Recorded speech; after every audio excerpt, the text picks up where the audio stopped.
22 dirigeants de l'Union européenne ont demandé une visioconférence d'urgence des ministres européens de l'Intérieur après ces événements. On en reparle avec notre correspondant à Bruxelles, Jean-Jacques Herry. Bonjour Jean-Jacques.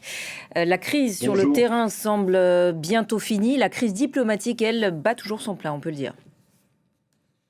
Oui, et quand bien même l'enclave espagnole de Ceuta se trouve en Afrique, de l'autre côté de la Méditerranée, quand bien même, selon les autorités espagnoles, quasiment 50 sur les 60 000 migrants sont déjà retournés au Maroc voisin, rendant impossible tout flux migratoire démesuré vers l'espace Schengen et sur le continent européen. Et bien aujourd'hui, on voit que les éléments factuels, ils s'effacent devant l'émotion et les images impressionnantes de ces 60 000 migrants qui sont arrivés à la nage depuis le Maroc voisin. Et cela vient mettre en exergue les divisions européennes sur cette question migratoire, un dossier inflammable, on le sait.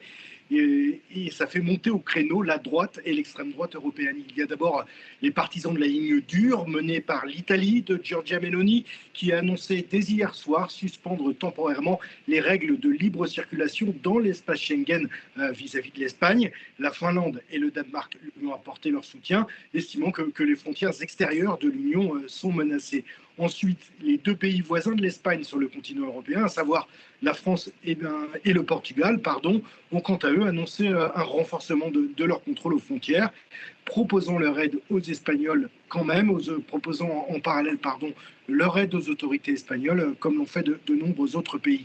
Difficile d'y voir autre chose qu'un affichage pour le moment, quand on voit ces réactions, alors que la présidente de la Commission européenne, Ursula von der Leyen, rappelait ce matin sur le réseau social X qu'aucune personne n'avait réussi à rejoindre l'Espagne continentale ou même le reste de l'Union européenne.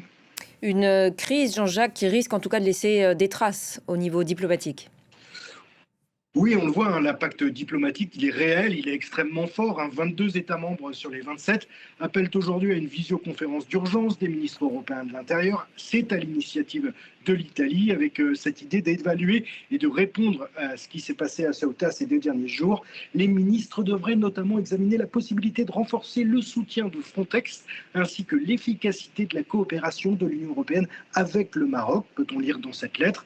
Et pour rajouter à la cacophonie ambiante, il faut noter que le Portugal et la France, qui, on l'a dit, ont bien renforcé leur contrôle aux frontières, n'ont pas pour autant signé cette lettre. Quoi qu'il en soit, Ursula von der Leyen, la présidente de la Commission, dit accueillir favorablement l'idée d'une réunion, tandis qu'en Espagne, on ne décolère toujours pas. Le chef du gouvernement, Pedro Sanchez, continuant de critiquer l'attitude égoïste et impardonnable de certains pays de l'Union, et lui aussi appelle à une réunion d'urgence. Merci beaucoup Jean-Jacques pour toutes ces précisions et explications depuis Bruxelles.